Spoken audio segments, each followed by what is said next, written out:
ما ابتلاه ربه فأكرمه ونعمه فيقول ربي أكرمن وأما إذا ما ابتلاه فقدر عليه رزقه فيقول ربي أهانن كلا بل لا تكرمون اليتيم ولا تحاضون على طعام المسكين وتأكلون التراث أكلا لما وتحبون المال حبا جما كلا إذا دكت الأرض دكا دكا وجاء ربك والملك صفا صفا وجيء يومئذ بجهنم يومئذ يتذكر الإنسان وأنى له الذكرى يقول يا ليتني قدمت لحياتي فيومئذ لا يعذب عذابه أحد ولا يوثق وثاقه أحد صدق الله العظيم. Assalamualaikum warahmatullahi wabarakatuh. Alhamdulillahi rabbil alamin. Wassalatu wassalamu ala asyrafil anbiya'i wal mursalin wa ala alihi wa sahbihi wa man da'a bi da'watihi wastanna bi sunnatihi wa jahada fi sabilihi ila yaumiddin. Thumma amma ba'd. Para penonton, tuan-tuan dan puan-puan, saudara-saudari yang dikasihi dan dirahmati Allah Subhanahu wa taala. Alhamdulillah, sekali lagi kita merafakkan kesyukuran, ucapan tahmid, pujian kita kepada Allah Subhanahu wa taala kerana masih lagi diberikan kepada kita peluang untuk menghirup udara Allah, kerana masih lagi diberikan kesedaran untuk kita sama-sama mengingati, berzikir, menyebut nama Allah Subhanahu wa taala, kerana masih lagi diberikan peluang oleh Allah Subhanahu wa taala untuk hati kita ini mendengar dan merasai akan peringatan-peringatan Allah. Mudah-mudahan hadirin para penonton yang dikasihi dan dirahmati Allah Subhanahu wa taala, kita mampu untuk memberikan kekuatan semangat kepada diri kita untuk terus beristiqamah, untuk terus tetap kekal berada pada agama Allah Subhanahu wa taala. Amalan yang kita lakukan sama ada dari sudut hati kita berbicara tentang Islam, mulut kita meyakini dan menyebut menuturkan kalam Allah, dan seterusnya amalan perbuatan kita ini memperlihatkan tanda-tanda manusia yang beriman kepada Allah Subhanahu wa taala. Para penonton yang dikasihi dan dirahmati oleh Allah Subhanahu wa taala, pada pagi ini kita masih lagi berbicara dengan topik rebut 5 peluang sebelum 5 perkara. Kita nak merebut sekali lagi dalam kehidupan kita 5 perkara yang diajukan oleh Rasulullah sallallahu alaihi wasallam dalam hadis yang diriwayatkan oleh Ibn Abbas radhiyallahu anhuma melalui ataupun riwayat daripada Al-Hakim dan juga Al-Baihaqi. Kata Rasulullah sallallahu alaihi wasallam, "Ightanim khamsan qabla khamsin." Rebutlah 5 perkara sebelum datangnya 5 perkara. Dan di antara 5 perkara yang telah kita sebutkan dahulu, hayataka qabla mautik, hidup kamu sebelum mati kamu, sihataka qabla maradik, dalam keadaan sihat kamu sebelum kamu sakit, dan begitu juga faraghaka qabla syughlik, dalam waktu lapang kamu sebelum datang waktu sibuk kamu. Dan 2 perkara yang akan kita bicarakan pada pagi ini, hadirin hadirat para penonton yang dikasihi dan dirahmati Allah Subhanahu wa taala, iaitulah syababaka qabla haramik, waktu muda kamu sebelum masuk waktu tuamu. Dan sebelum daripada itu para penonton, seperti mana biasa saya akan memperlihatkan ataupun kita cuba untuk melihat sedikit, meneliti ayat Allah Subhanahu wa taala di mana Allah telah membicarakan dalam ayat surah Al-Fajr ayat ke-15 sehingga ayat ke-26. Antara lain di dalam ayat yang dibicarakan pada pagi ini, para penonton yang dikasihi dan dirahmati oleh Allah Subhanahu wa taala, Allah membicarakan tentang sikap manusia. Apabila seseorang manusia ini, hamba Allah yang bernama insan, diberikan anugerah kekayaan oleh Allah Subhanahu wa taala, maka pada saat mereka diberikan kekayaan ketika itu mereka menyatakan Allah telah memuliakan daku. Dalam keadaan sombong mereka berkata sedemikian rupa sebagaimana cerita yang pernah anda nyatakan dahulu, iaitu kisah yang berlaku ke atas Qarun daripada insan yang tidak memiliki apa-apa. Allah berikan kepadanya kekayaan dan kekayaannya akhirnya telah memakan dirinya dengan sifat sombong, tamak haloba yang ada pada dirinya. Ia tidak mahu untuk mengeluarkan hartanya untuk orang lain dan akhirnya Allah Subhanahu wa taala tenggelamkan Qarun. Begitulah sikap Qarun kerana berlagak sombong mengakui hartanya datang daripada ilmunya. Innama utituhu min ilmin indi. Adapun harta tersebut didatangkan hasil daripada ilmu yang telah aku usahakan pada diriku. Dan akhirnya begitulah keadaan manusia yang sombong kepada Allah Subhanahu wa taala. Sikap dan tabiat ini Allah gambarkan dalam surah Al-Fajr yang kita bicarakan pada pagi ini.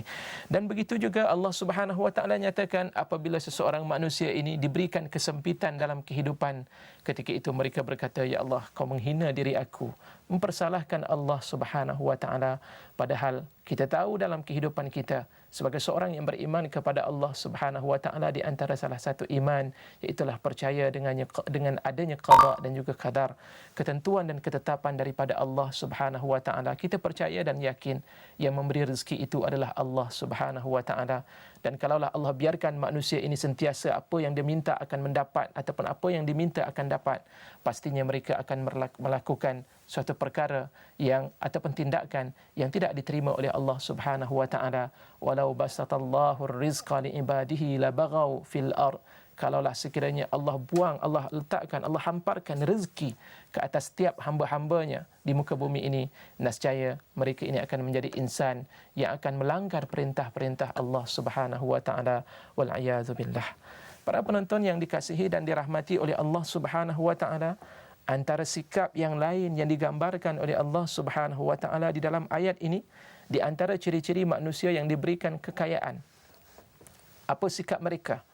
Di antaranya Allah sebut kalla bal tukrimunal yatim, bahkan sesungguhnya mereka ini tidak memuliakan akan anak-anak yatim. Anak-anak yatim, mereka yang tidak ada ibu, tidak ada ayah, mereka yang hidup dalam keadaan kesempitan, mereka yang memerlukan bantuan orang lain untuk membimbing mereka menjadi insan yang beriman kepada Allah Subhanahu wa taala, maka kita tidak ingin untuk membantu mereka. Bahkan kadang-kadang kita memperkecil-kecilkan diri mereka ini. Maka dalam hal demikian Allah sebutkan inilah di antara salah satu gambaran ciri manusia yang diberikan oleh Allah Subhanahu wa taala rezeki harta, tetapi mereka ini telah memperkecil-kecilkan salah satu kelompok manusia yang Allah tarik sedikit nikmat ke atas mereka sehingga mereka bergelar sebagai golongan-golongan yatim. Kemudian berikutnya Allah Subhanahu wa taala gambarkan lagi di antara ciri-ciri manusia yang mana mereka ini diberikan kekayaan tetapi mereka telah tidak menggalakkan, wala tahadduna ala ta'amil miskin, dan kamu tidak menggalakkan untuk memberi makan kepada orang-orang yang miskin, ya. Bukan sekadar tidak mahu memberi, tetapi sebaliknya kita mengajak orang lain untuk bersifat bakhil, ya. Dan dalam hal ini Allah Subhanahu wa taala cukup, ya, memberikan penegasan dalam ayatnya agar jangan kita menjadi manusia yang bakhil dalam kehidupan kita, ya, sebagaimana yang berlaku ke atas golongan Bani Israel. Dan saya kira kan mungkin ada panggilan masuk yang sampai dipersilakan. Waalaikumsalam warahmatullahi wabarakatuh. Saya Haji Zaim Badal Utang. Haji Zaim. Ya. Ya, apa Tuan Haji? Alhamdulillah. Teruskan. Rebut Rasulullah sallallahu alaihi wasallam sabda, rebut 5 sebelum datang 5, ya Ustaz. Ya. Kita tunaikan yang perlu. Rebut tunaikan yang perlu, masalah lapang. Tunaikan yang perlu. Tunaikan yang fardu, ya. Yang perlu, yang perlu. Ya. Kita jangan sia-sia lah masa tu, bermakna kata kita adakah kita boleh kiaskan dengan yang perlu tu 5 waktu tu. Tunai bagi segera. Itu soalan dia. Itu saja Tuan Haji, ya. Ya, Assalamualaikum. Baik, Waalaikumsalam warahmatullahi. Terima kasih kepada Tuan Haji Zaim. Baik, apakah maksud rebut 5 perkara tersebut? Ya, adakah 5 perkara tersebut hanya yang fardu ataupun bagaimana? Betul, dalam keadaan seumpama ini, anda teringat dalam catatan daripada Syekh Dr. Yusuf Al-Qardawi dalam kitabnya Min Fiqhil Awlawiyat.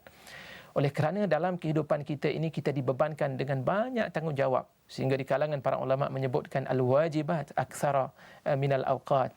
Kewajipan tanggungjawab kita ini sebenarnya lebih banyak berbanding dengan waktu yang terhad yang kita miliki.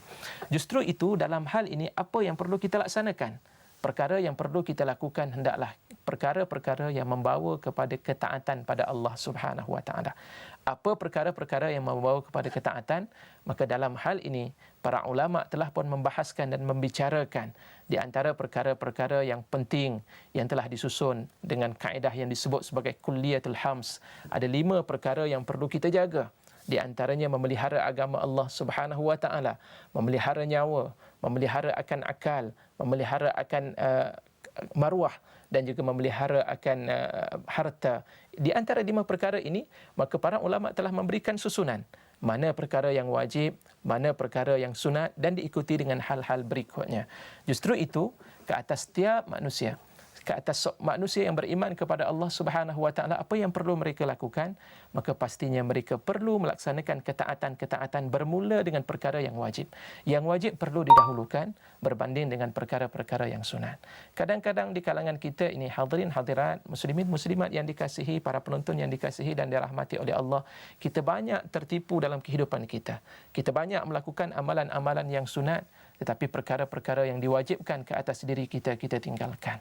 Kita menunaikan kerja, bisnes. Ya, bisnes itu adalah merupakan perkara-perkara yang perlu kita laksanakan, kewajipan dalam hidup kita. Tapi dengan harta yang cukup banyak, tiba-tiba kita tidak mahu menggunakan sedikit daripada baki wang yang kita ada untuk menunaikan haji di rumah Allah Subhanahu wa taala. Sedangkan kewajipan tersebut telah pun sampai kepada kita. Waktu solat telah pun masuk, disibukkan dengan kerja-kerja lain. Ustaz, apa salahnya saya dalam hidup saya ini, saya nak cari kerja, nak mendapatkan kerja-kerja tersebut, rezeki daripada Allah Subhanahu wa taala. Sembahyang ditinggalkan, sedangkan sembahyang itu adalah merupakan perkara yang wajib kita laksanakan dalam hidup kita, kita tinggalkan. Sebab itu, hadirin hadirat yang dikasihi dan dirahmati oleh Allah Subhanahu wa taala, kita perlu menjaga dan mengutamakan keutamaan dalam hidup kita. Yang wajib perlu diutamakan dan kemudian diikuti dengan amalan-amalan yang sunat yang telah digalakkan oleh baginda Rasul sallallahu alaihi wasallam. Ya, dipersilakan, ada panggilan masuk. Ya. Assalamualaikum Ustaz. Waalaikumsalam warahmatullahi. Mati itu suatu ketetapan. Hajah, siapa nama Hajah? Ya, Hajah Salmah Naam. Ya, silakan Tuan Hajah. Mati itu suatu ketetapan, la yastakhiruna sa'atan wa la yastaqdimun. Ya. Tetapi bagaimana kalau kita berdoa minta panjangkan umur untuk menambahkan lagi amalan kita? Contohnya doa yang mubaram. Maaf jika soalan kurang tepat. Baik. Itu saja ya, Hajah? Ya. Baik, Hajah, terima kasih kepada Hajah Salmah di atas soalan yang diajukan. Baik.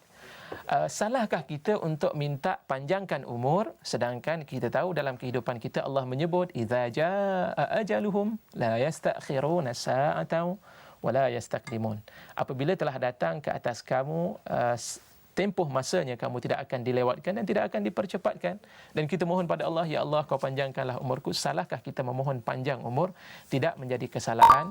Yang penting kita nak minta pada Allah Subhanahu wa taala, kita panjang umur dan kita mohon pada Allah sepanjang umur kita dipanjangkan oleh Allah Subhanahu wa taala, agar amalan-amalan kita ini yang kita lakukan sepanjang umur kita, kita lakukan dalam keadaan baik. Sehingga ada disebut dalam sebuah hadis Rasulullah sallallahu alaihi wasallam, khairun nas man tala umruhu wa hasuna amaluh. Sebaik-baik manusia mereka yang dipanjangkan umurnya. Maknanya yang terbaik di kalangan manusia sebenarnya mereka yang panjang umur. Tapi dalam keadaan panjang umur mereka itu, apa yang Rasulullah katakan?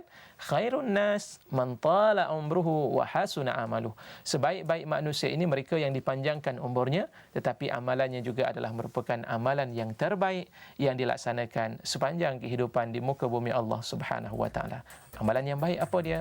Iaitulah amalan yang diterima oleh Allah Subhanahu wa taala. Hadirin hadirat, para penonton yang dikasihi dan dirahmati oleh Allah Subhanahu wa taala, kita beristighfar sementara kita bertemu semula selepas daripada ini, maka kita bertemu kemudian.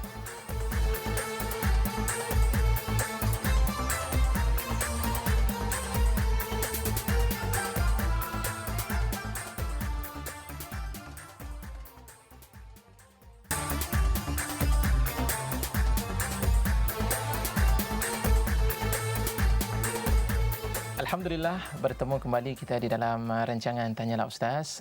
Para penonton yang dikasihi dan dirahmati oleh Allah Subhanahu wa taala, sebelum kita meneruskan perbincangan kita, saya ingin membaca kiriman-kiriman email yang telah pun sampai ke tangan saya pada pagi ini, dan kita cuba melihat apa persoalan-persoalan yang diutarakan dan dibangkitkan oleh sahabat-sahabat email kita. Mudah-mudahan kita dapat mengambil sedikit iktibar daripada persoalan-persoalan yang dikemukakan.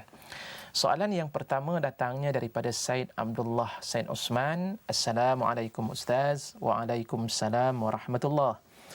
Apa bezanya di antara amalan, hidayah dan iman? Kerana orang yang beramalan jika tidak dibuat dengan betul serta tidak mengikut garis panduan yang Islam tetapkan sepenuhnya, belum tentu terjamin lagi seseorang itu dianggap beriman dan mendapat hidayah, kerana hidayah hanyalah daripada Allah. Bagaimana untuk kita untuk dapatkan 3 dalam 1? Baik, terima kasih kepada Said Abdullah Said Osman di atas soalan yang diutarakan. Apa itu amalan, hidayah dan juga iman? Amalan adalah merupakan segala perbuatan-perbuatan yang kita lakukan. Iman apa dia? Iman adalah keyakinan dalaman hati kita, sebagaimana yang disebut oleh Rasulullah sallallahu alaihi wasallam apabila ditanya oleh malaikat Jibril ketika itu, ma huwal iman? Al-iman an tu'mina billahi wa malaikatihi wa rusulihi wa kutubihi sehinggalah sampai kepada ayat berikutnya, bil qadri khairihi wa syarri. Dalam di antaranya iman adalah kepercayaan, keyakinan kita terhadap Allah. Beriman kita kepada Allah, beriman kita kepada malaikat, beriman kita kepada rasul-rasul yang diutuskan oleh Allah, beriman kita kepada kitab-kitab yang diturunkan oleh Allah Subhanahu wa taala, beriman kita dengan qada dan juga qadar. Ya, ini di antara iman yang dinyatakan oleh Rasulullah sallallahu alaihi wasallam, keyakinan dalaman. Hidayah pula adalah merupakan petunjuk daripada Allah. Sebab itu dalam satu disebut oleh Dr. Wahbah Zuhaili dalam tafsirnya, apabila beliau mentafsirkan ayat dalam surah yang pertama, iaitu surah Al-Fatihah, beliau cuba mentafsirkan ayat ihdinas siratal mustaqim, ya Allah ya Tuhanku, berikanlah hidayah kepada kami, tunjukkanlah kepada kami jalan yang lurus. Apa itu hidayah? Beliau telah meletakkan beberapa makna dalam hidayah tersebut. Ada hidayah disebut dengan hidayatul hawas. Panca indera kita ini adalah merupakan petunjuk. Dengan mata kita boleh melihat baik dan buruk. Dengan telinga kita boleh menentukan siapa dia, suara daripada mana, apakah fakta yang sampai benar ataupun tidak. Ini disebut dengan hidayatul hawas, iaitulah hidayah panca indera. Kemudian kita memerlukan dalam hidup kita juga di antaranya hidayatul aql. Penentuan dengan akal kita ini yang dapat menentukan sesuatu perkara itu baik ataupun buruk, yang menentukan logik ataupun tidak akal kita. Dan di samping itu juga kita memerlukan hidayatul din, hidayah agama yang membantu kepada kita untuk mengetahui amalan kita itu benar ataupun tidak di sisi Allah. Mungkin benar di sisi kita, tapi di sisi Allah Subhanahu wa taala belum tentu benar ataupun tidak. Dan kemudian disebut juga dengan nama hidayatut taufik. Kita perlukan taufik daripada Allah Subhanahu wa taala. Justru itu Allah meminta kepada kita agar banyak berdoa kepada Allah Subhanahu wa taala. Wa idza sa'alaka ibadi anni fa inni qarib. Apabila hamba-Ku ini minta kepadaku, aku akan berada dekat dengannya. Kita mohon pada Allah supaya kita mendapat hidayah hasil daripada agama yang Allah Subhanahu wa taala berikan kepada kita melalui Al-Quran maupun hadis-hadis Rasulullah sallallahu alaihi wasallam. Soalan daripada perkara tersebut, kerana orang yang beramal tidak akan dapat dibuat dengan betul serta tidak mengikut garis panduan Islam tetapkan sepenuhnya, belum tentu terjamin seseorang dianggap beriman dan mendapat hidayah daripada Allah. Baik, dalam menentukan amalan kita benar ataupun tidak, apa yang perlu kita lakukan? Nah, dalam hal ini Islam mengajak kepada kita agar menuntut ilmu. Talabul ilmi fariidatun ala kulli muslim. Menuntut ilmu itu adalah perkara yang wajib ke atas setiap orang-orang yang beriman kepada Allah Subhanahu wa taala, dan Rasulullah sallallahu alaihi wasallam memberikan kepada kita galakan yang cukup hebat bagi orang yang menuntut ilmu. Di antaranya orang yang menuntut ilmu ini Allah akan mempermudahkan jalan untuk masuk ke dalam syurga Allah. Man salaka tariqan yaltamisu fihi ilman sahhalallahu lahu tariqan ilal jannah. Allah mudahkan orang yang menuntut ilmu itu untuk masuk syurga. Kenapa? Setelah mereka menuntut ilmu, mereka tahu amalan ibadah yang mereka lakukan sah tak di sisi Allah Subhanahu wa taala, di sisi Islam itu sendiri ataupun tidak. Syaratnya mereka mestilah menuntut ilmu. Soalan yang kedua yang datangnya daripada Encik Rostam. Assalamualaikum. Waalaikumsalam warahmatullahi. Ustaz, saya nak tanya, benarkah apa yang dikatakan apabila telah mencapai umur 40 tahun ke atas, kalau tidak juga berubah perangai seseorang itu, maka hitamlah hati sampai bila-bila? Mohon penjelasan Ustaz. Wallahu a'lam. Baik, soalan Alhamdulillah, Allah Subhanahu wa taala telah pun memberikan kepada kita panjang umur sehingga sampai 40 tahun ataupun lebih daripada 40 tahun Allah berikan. Alhamdulillah, Allah berikan umur kita sedemikian rupa. Soalannya, kalau sekiranya ketika waktu muda kita sebelum mencecah 40 tahun ini kita melakukan perkara-perkara mungkar, ya, tidak melakukan langsung sedikit kebaikan dan berterusan sehingga sampai kepada 40 tahun, apakah amalan mereka ataupun perbuatan itu akan berterusan dan mereka tidak boleh diubah sampai bila-bila pun? Baik, saya nak sebutkan dalam beberapa ayat. Di antaranya dalam surah Fatir ayat ke-37 dan di antaranya dalam surah Al-Ahqaf pada ayat yang ke-15. Di antaranya Allah menyebut, ya, hatta idza balagha, dalam surah Al-Ahqaf pada ayat yang ke-15 Allah menyebut, ya, hatta idza balagha ashuddahu wa balagha 40 sanatan qala rabbi auzi'ni an ashkura ni'matak ila akhiril ayah. Dalam ayat tersebut Allah menyebut sehinggalah umur mereka telah mencapai, ya, apabila mereka telah sampai kepada puncak kematangan, asyuddah wa balagha 40 sanah, dan mereka telah pun mencapai umur 40 tahun. Qala rabbi auzi'ni, ketika itu mereka memohon dan berdoa kepada Allah, ya Allah, kau berikanlah nikmat-nikmat yang telah engkau anugerahkan kepadaku. Sehinggalah doa tersebut dibahaskan dan dibincangkan di kalangan para ulama.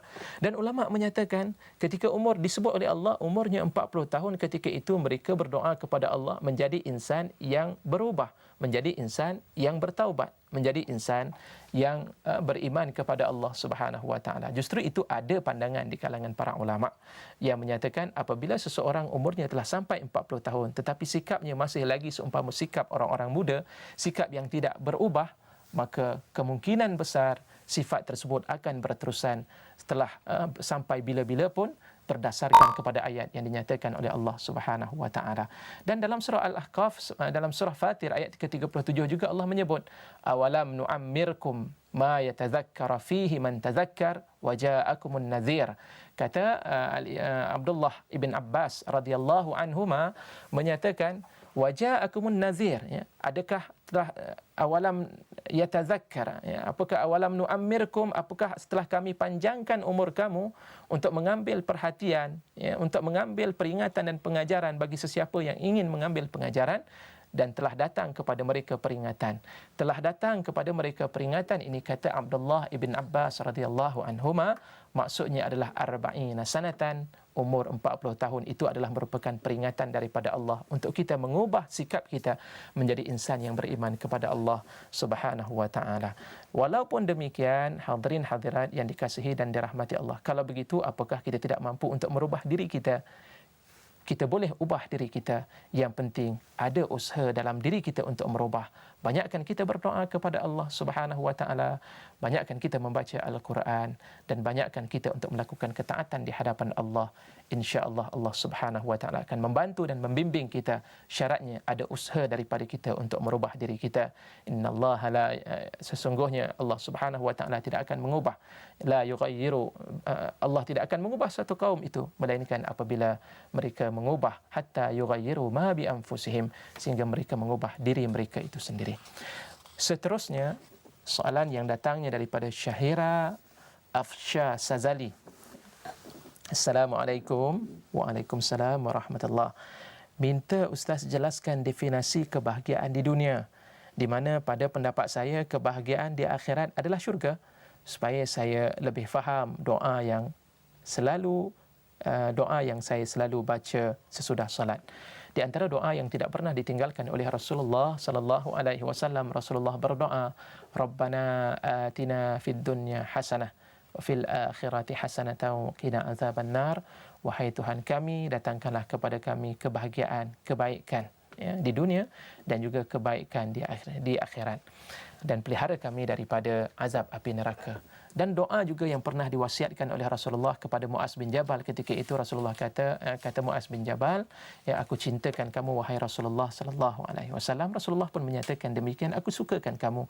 Dan bila Rasulullah katakan demikian, Rasulullah tegur ataupun Rasulullah memberikan nasihat kepada Muaz bin Jabal, wahai Muaz, jangan tinggalkan doa, ya Allahumma a'inni ala zikrika wa syukrika wa husni ibadatik. Ya Allah, ya Tuhanku, bantulah aku atas mengingati kamu, ya, dan atas mentaati diri kamu wahai Allah, atas mentaati kamu wahai Allah Subhanahu wa taala. Ini doa-doa yang telah dianjurkan oleh Rasulullah sallallahu alaihi wasallam. Baik. Apa maksud kebahagiaan di dunia? Definisi kebahagiaan di dunia. Kebahagiaan di dunia ini bukanlah hanya semata-mata kepada orang yang kaya, hartanya banyak. Itu bukan merupakan kebahagiaan utama, ya. Kebahagiaan di dunia bukan juga merupakan anak-anak yang ramai. Tapi apakah dia kebahagiaan? Kebahagiaan yang hendak kita cari, hadirin hadirat, para penonton yang dikasihi dan dirahmati Allah, iaitulah keberkatan dalam hidup kita. Kadang-kadang ada di kalangan manusia, Allah anugerahkan dia hidup dalam keadaan sederhana, harta tidak banyak, anak-anak tidak ramai, tapi mereka bahagia. Mengapa? Sebab mendapat keberkatan daripada Allah Subhanahu wa taala. Ada manusia yang Allah berikan kekayaan, tapi kekayaan yang ada tidak mampu untuk membantu pada dirinya menjadi insan yang bahagia di dunia. Anda teringat dalam satu kisah ulama dahulu, ada kisahnya di mana ada seorang manusia yang kaya raya, ya, hartanya banyak ketika itu, tetapi hartanya tidak sedikit pun memberikan suatu kekuatan, kebahagiaan pada dirinya. Dan ketika itu dia mengadu kepada salah seorang ulama. Maka Tuan Guru tadi pun menyatakan, kamu bangkitlah waktu malam, bermunajatlah kepada Allah Subhanahu wa taala, dan dilakukanlah arahan yang telah disampaikan oleh Tuan Guru tadi. Malamnya bermunajat, mohon pada Allah agar turunkan kebahagiaan. Lalu ketika itu dia rasai suatu kebahagiaan, kemanisan yang tidak pernah dirasai sebelum daripada itu. Dan pada saat tersebut, para penonton yang dikasihi dan dirahmati Allah, ketika itu beliau menyatakan, ya, aku melihat sesungguhnya kebahagiaan itu bukanlah jam amalin, bukan hanya sekadar menghimpunkan harta, walakinnat taqiyyu huwas sa'idu, akan tetapi orang yang bertakwa kepada Allah Subhanahu wa taala adalah merupakan insan yang diberikan kebahagiaan oleh Allah. Jadi bahagia di dunia ini apa dia? Iaitulah bahagia apabila kita menjadi orang-orang yang bertakwa kepada Allah. Takwa itu apa dia, tuan-tuan? Lihat, dan kita kembali melihat kepada Al-Quran, banyak ciri-ciri manusia yang bertakwa kepada Allah Subhanahu wa taala. Soalan yang terakhir, hadirin, para penonton yang dikasihi dan dirahmati Allah. Assalamualaikum Ustaz. Waalaikumsalam. Daripada Rukimah Kasdini. Sebagai orang Islam, kita diwajibkan menunaikan perintah Allah seperti solat, puasa dan amalan lainnya. Tetapi ada di kalangan keluarga yang seolah-olah sengaja tidak mahu melaksanakannya walaupun umur telah menjangkau usia emas, tanpa rasa takut kepada Allah pada hari akhirat. Soalan saya, apakah mereka ini tidak mendapat hidayah daripada Allah Subhanahu wa taala? Untuk soalan yang terakhir ini, para penonton yang dikasihi dan dirahmati Allah, kita akan jawab, saya akan menjawabnya. Setelah daripada ini, kita berhenti sebentar, sama-samalah kita beristighfar kepada Allah Subhanahu wa taala. Bertemu selepas daripada ini.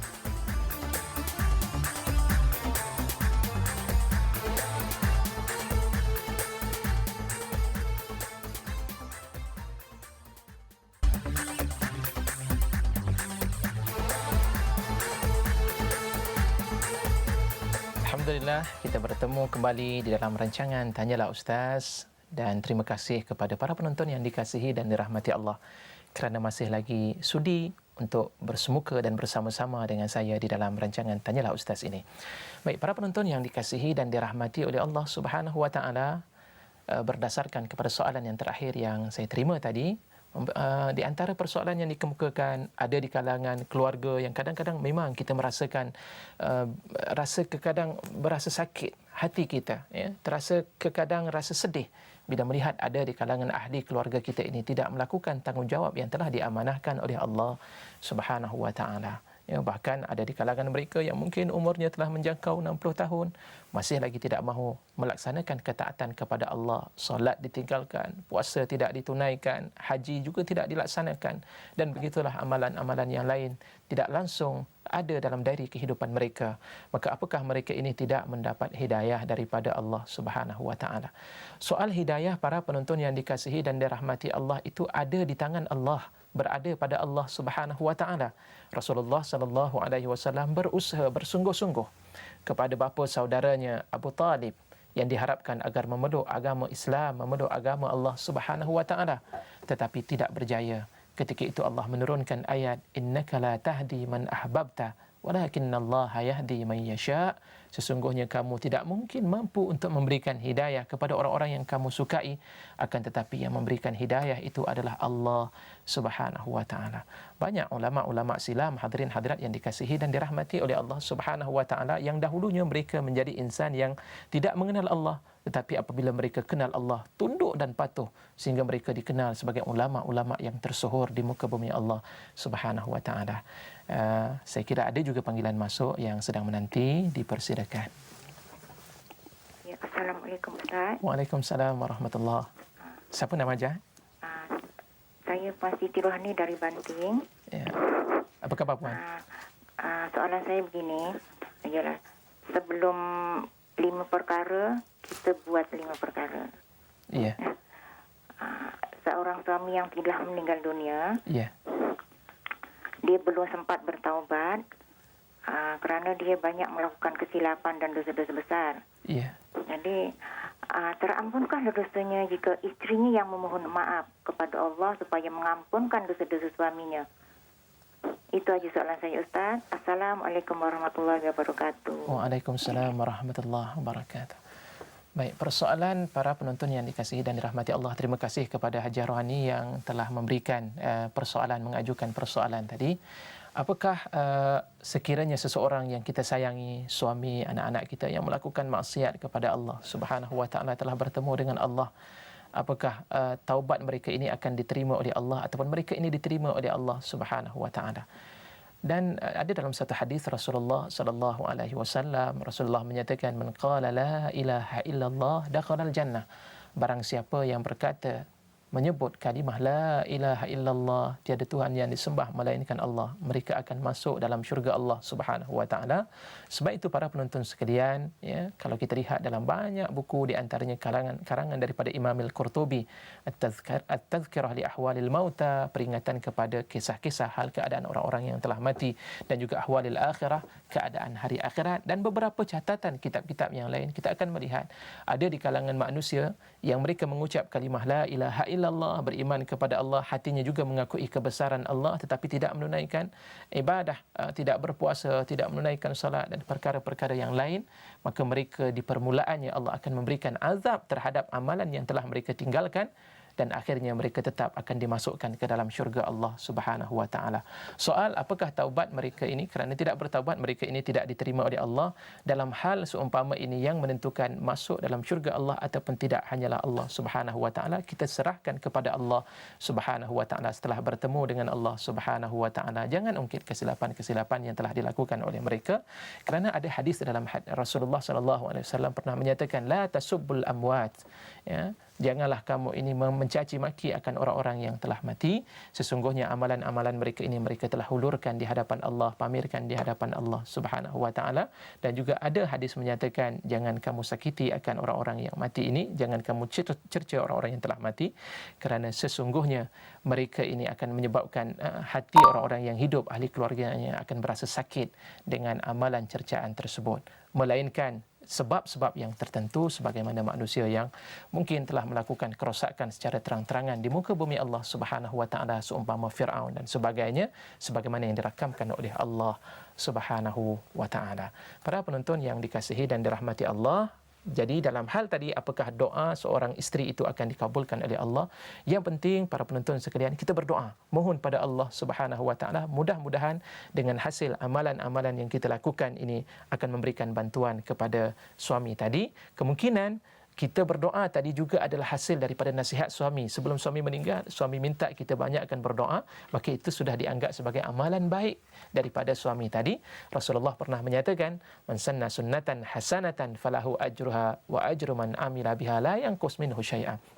Barang siapa yang melakukan kebaikan, maka baginya kebaikan, dan pahala orang yang menirunya juga dia akan dapat pahala tersebut. Dan itulah mungkin Allah Subhanahu wa taala akan berikan kepada orang-orang yang telah bertemu dengan Allah Subhanahu wa taala. Teruskan, ada panggilan masuk.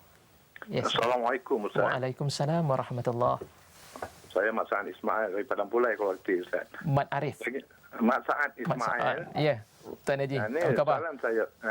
soalan saya Ustaz. Ya. Kita ni sebahagian anggota masyarakat kita sekarang ni bersungguh-sungguh untuk bekalan tua, untuk masa depan dan bekalan tua. Ya. Bekalan yang untuk tua, tapi dia tak menjurus terus kepada bekalan untuk akhirat. Jadi macam mana Ustaz, adakah orang-orang ni, ada orang-orang yang macam ni telah dimeteraikan hati dia untuk tidak mengingati Allah atau mengingati masa depan dia selepas dia meninggal, insya-Allah meninggal kelak. Ya. Itu je dia soalan saya Ustaz. Wallahu a'lam. Assalamualaikum. Waalaikumsalam warahmatullahi. Terima kasih Haji Sa'ad. Baik, ada juga manusia, para hadirin hadirat yang dikasihi dan dirahmati oleh Allah Subhanahu wa taala. Ya, ada manusia yang umurnya telah menjangkau ataupun waktu-waktu pencin, usia-usia yang telah pun sampai kepada waktu-waktu untuk bertemu dengan Allah. Mereka berusaha, mereka membuat persiapan, tapi persiapan itu hanyalah persiapan di dunia. Ya, katakan pencen, harta aku tinggal sekian, apa yang aku perlu lakukan, invest, buat pelaburan dan sebagainya. Tapi tidak ada sedikit pun perkara yang membantu untuk dirinya, bekalan yang membantu dirinya untuk bertemu dengan Allah. Segala amalan-amalan baik, ketaatan pada Allah tidak dilaksanakan, yang diusahakan persiapan waktu tua ketika berada di dunia ini. Maka bagaimana keadaan mereka ini? Baik, tadi dalam ayat yang saya telah pun bacakan, Allah menyebut hatta idza balagha ashuddahu wa balagha 40 sanatan qala rabbi auzi'ni, yang para ulama menyatakan umur 40 tahun ini adalah merupakan penentu seseorang ini baik ataupun tidak berterusan untuk melakukan kebaikan kepada Allah Subhanahu wa taala. Jadi dalam hal tersebut apa yang perlu dilakukan bagi manusia yang telah umurnya meningkat, pastikan kita ini akan bertemu dengan Allah. Mati kita semakin lama semakin dekat. Bermakna apabila umur kita semakin panjang, bermakna dekat kita waktu dan saat kita semakin dekat dengan Allah Subhanahu wa taala. Imam Hasan Al-Basri sebagai contohnya, dia memberikan suatu gambaran kata-kata hikmah beliau. Beliau berkata, innama anta ayyam, adapun kamu ini adalah merupakan hari-hari. Fa idza zahaba ba'duk fa'idha zahab yaumun, apabila satu hari itu telah pun pergi, bermakna sebahagian daripada kehidupan kita ini telah ditarik oleh Allah Subhanahu wa taala. Hari yang bergerak itu adalah merupakan umur kita. Habis sahaja hari ini, umur kita telah diambil sedikit oleh Allah Subhanahu wa taala. Maka bagaimana keadaan mereka yang tiba-tiba lupa kepada Allah Subhanahu wa taala dengan umur yang meningkat? Maka dengan sebab itulah para penonton yang dikasihi dan dirahmati oleh Allah Subhanahu wa taala, fikirkan, muhasabah balik diri kita. Apakah kita lebih utamakan kehidupan di dunia berbanding dengan kehidupan di hari akhirat yang indah, masya-Allah. Apabila seseorang masuk ke dalam syurga Allah Subhanahu wa taala, kita mintalah apa sahaja pemberian-pemberian yang ada pada Allah, Allah akan berikan kepada kita. Allahu Akbar. Cerita tentang masalah syurga, tuan-tuan para penonton yang dikasihi dan dirahmati oleh Allah Subhanahu wa taala, terlalu banyak, ya, tak sempat untuk kita bicarakan tentang syurga Allah Subhanahu wa taala. Allah sebut sedikit sahaja dalam Al-Quran, lahum fiha fakihatu walahum ma yadda'un.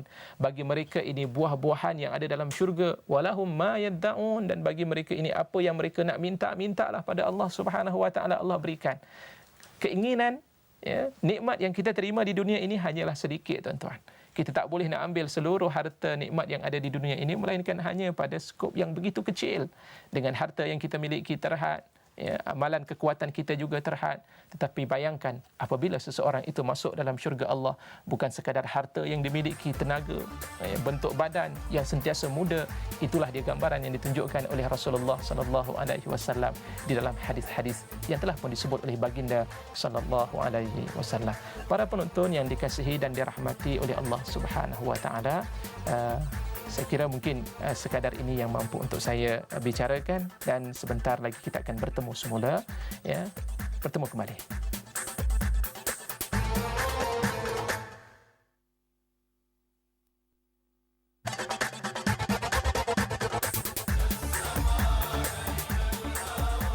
Alhamdulillah, bertemu semula para penonton yang dikasihi dan dirahmati Allah dalam rancangan Tanyalah Ustaz, dan kita berada pada peringkat yang terakhir pada pagi ini. InsyaAllah saya akan cuba menyambung dalam hadis tadi. Rasulullah menyebutkan dua perkara utama untuk kita rebut, iaitu waktu muda sebelum datang waktu tua. Sebab itu para penonton yang dikasihi dan dirahmati Allah, muda ini adalah merupakan kelebihan anugerah nikmat daripada Allah terhadap manusia. Allah jadikan muda tujuannya agar kita melakukan ketaatan kepada Allah, Kerana itu Rasulullah sallallahu alaihi wasallam banyak memberikan kelebihan kepada orang-orang yang muda. Di antaranya kalau kita melihat dalam hadis Rasulullah sallallahu alaihi wasallam menyebut orang yang ada bibit-bibit keimanan ini, di antara cirinya mereka yang datang ke rumah Allah disebut dengan kalimah rijal ataupun rajul, ya. Idza ra'aita ar-rajula ya'tadu al-masjida fashhadu lahu bil iman. Apabila kamu melihat seorang lelaki, kalimah rajul ini menggambarkan lelaki yang muda, tidak disebut dengan syaikh dan sebagainya. Jadi maknanya muda, kata Rasulullah, apabila kamu melihat seorang yang muda itu seringkali berulang-alik ke rumah Allah, saksikan pada dirinya tanda keimanan pada Allah Subhanahu wa taala. Dalam hadis yang lain Rasulullah pernah menyatakan, sab'atun yuzilluhumullahu yauma la dhilla illa dhilluh. Ada 7 kelompok manusia yang akan mendapat naungan payung daripada Allah Subhanahu wa taala. Di antara daripada 7 kelompok tersebut Rasulullah menyebut dengan kalimah syabun nasya'a fi ibadatillah. Pemuda-pemuda yang sentiasa beribadah kepada Allah Subhanahu wa taala.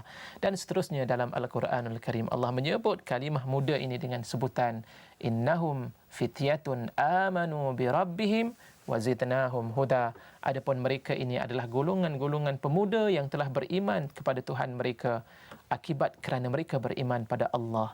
Allah tambahkan petunjuk daripada Allah Subhanahu wa taala. Masya-Allah. Sebab itu kalau kita lihat dalam kehidupan Rasulullah, para sahabat Nabi sallallahu alaihi wasallam rata-ratanya golongan-golongan yang muda.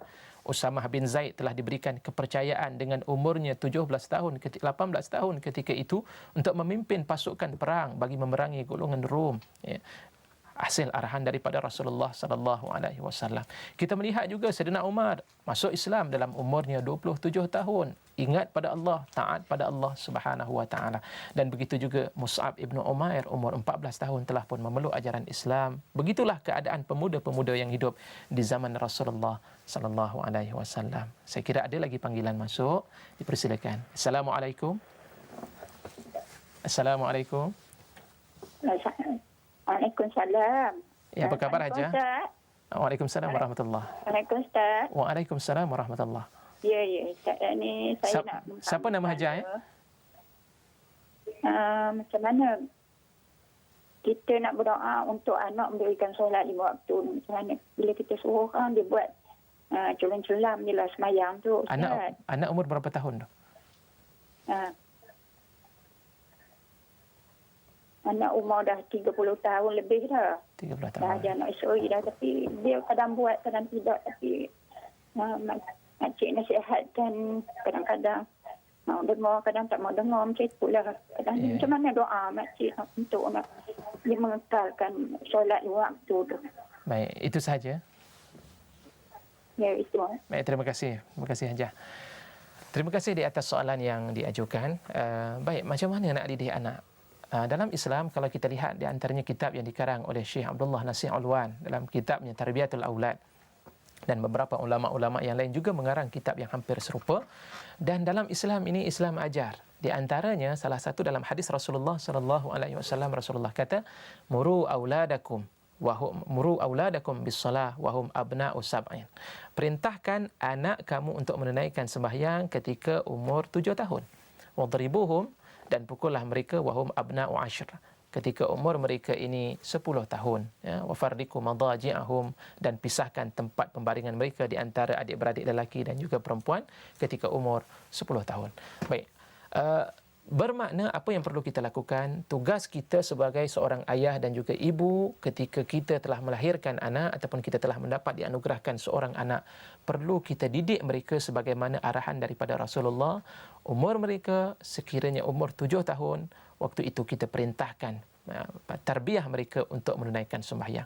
Daripada kecil, dilahirkan daripada 1 bulan, sebelum sampai 7 tahun, kita manja-manjakan anak tadi, berikan kasih sayang, belayan kasih sayang kepada mereka, supaya mereka timbul rasa sayang mereka kepada ayah dan juga ibu. Sampai umur 7 tahun, perintahkan mereka untuk menunaikan salat, ibadah salat, yang kadang-kadang mereka tidak lakukan. Tidak mengapa, anak-anak biasalah, ya, seorang anak ni kadang-kadang dia tak nak tunaikan solat, perkara biasa, ya. Tapi umur 10 tahun kata Rasulullah sallallahu alaihi wasallam, kalau tidak mahu juga untuk menunaikan sembahyang, yang pukul anak tadi, dan pukul bukan sampai tahap mencederakan, merosakkan tubuh badannya, sebaliknya hanya sekadar pukul untuk memberikan pengajaran, pentarbiahan, ya, sebagai tanda sayang kita kepada anak-anak kita agar mereka ini taat kepada Allah Subhanahu wa taala. Dan soalan dalam hal ini kadang-kadang, Ustaz, bagaimana pula umur 10 tahun dahulu kami tak kenal Islam, tiba-tiba saya baru kenal Islam. Jadi macam mana cara saya nak buat kepada anak-anak saya? Saya baru sedar bahawa sesungguhnya saya sebagai seorang ayah dan juga sebagai seorang ibu bertanggungjawab terhadap anak tadi. Baik, apabila anak telah sampai tahap dewasa umur 30 tahun, ya, apa yang perlu kita lakukan? Di antara perkara yang telah diberikan ataupun telah dicatat oleh Allah Subhanahu wa taala, telah disebut oleh Rasulullah sallallahu alaihi wasallam, seorang ibu dia ada kekuatan senjatanya. Apa senjatanya? Doa kepada Allah Subhanahu wa taala. Jangan kita lupa kita berdoa kepada Allah Subhanahu wa taala. Di antara doanya, Rabbana hab lana min azwajina wa dhurriyyatina qurrata a'yun waj'alna lil muttaqina imama. Wahai Tuhan kami, kurniakanlah kepada kami, ya, Rabbana hablana, ya, min azwajina, daripada pasangan-pasangan kami seronok mata kami memandang, dan zuriat-zuriat kami, ya, sesungguhnya jadikanlah kami ini pemimpin kepada orang-orang yang bertakwa.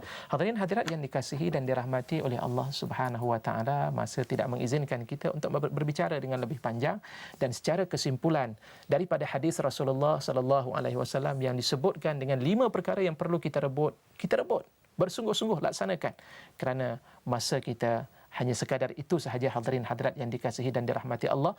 Dan dalam ayat yang saya bacakan tadi, Allah menyebut, yaqulu ya laitani qaddamtu li hayati, ya Allah, ya Tuhanku, ya wahai Tuhanku, alangkah baiknya kalau aku dahulu sediakan amalan-amalan yang baik untuk hidupku di sini. Waktu ketika kita berada di hadapan Allah, waktu itu barulah kita menyesal. Banyak amalan-amalan yang tidak kita laksanakan, banyak perkara-perkara yang belum lagi kita selesaikan. Tiba-tiba kita telah pun bertemu dengan Allah Subhanahu wa taala. Waktu itu kita akan menjadi insan yang cukup menyesal. Sebelum kita sampai kepada tahap tersebut, tuan-tuan, hadirin hadirat, para penonton yang dikasihi dan dirahmati oleh Allah Subhanahu wa taala, sama-samalah muhasabah diri kita menjadi insan yang beriman kepada Allah, taat kepada Allah Subhanahu wa taala, dengan bersempena tahun yang baru kita hadapi pada kali ini, bermakna kita berdepan dengan usia yang baru, dekat kita dengan Allah Subhanahu wa taala. Banyakkan kita membaca Al-Quran, banyakkan kita menuntut ilmu, banyakkan kita berzikir mengingati Allah Subhanahu wa taala. Allah akan memberikan bantuan kepada kita insya-Allah. Dan sebagai akhirnya, para penonton yang dikasihi dan dirahmati Allah, marilah sama-sama kita menadahkan tangan kita pohon pada Allah Subhanahu wa taala, agar Allah Subhanahu wa taala menjadikan kita insan-insan yang diredai oleh Allah Subhanahu wa taala dan diterima akan taubatnya. A'udzubillahi minasyaitonir rajim. Bismillahirrahmanirrahim. Alhamdulillahi rabbil alamin, wassalatu wassalamu ala asyrafil anbiya'i wal mursalin wa ala alihi wa sahbihi ajma'in. Allahumma inna nas'aluka ridhaka wal jannah wa na'udzubika min sakhatika wan nar. Allahumma innaka afuwun karimun tuhibbul afwa fa'fu anna wa an walidina wa an jami'il muslimina wal muslimati wal mu'minina wal mu'minat al ahya'i minhum wal amwat birahmatika ya arhamar rahimin. Allahumma a'inna ala dhikrika wa syukrika wa husni ibadatik. Allahumma ighfir lana dhunubana wa liwalidina warhamhum kama rabbawna sighara wa li jami'il muslimina wal muslimati wal mu'minina wal mu'minat al ahya'i minhum wal amwat birahmatika ya arhamar rahimin. Rabbana zalamna anfusana wa in lam taghfir lana wa tarhamna lanakunanna minal khasirin. Rabbana hab lana min azwajina wa dhurriyyatina qurrata a'yun waj'alna lil muttaqina imama. Rabbana atina fid dunya hasanah wa fil akhirati hasanatan wa qina adzaban nar. Wa sallallahu ala sayyidina Muhammadin wa ala alihi wa sahbihi wa sallam. Walhamdulillahi rabbil alamin. Taqabbalallahu minkum. Assalamualaikum warahmatullahi wabarakatuh. Ya Allah.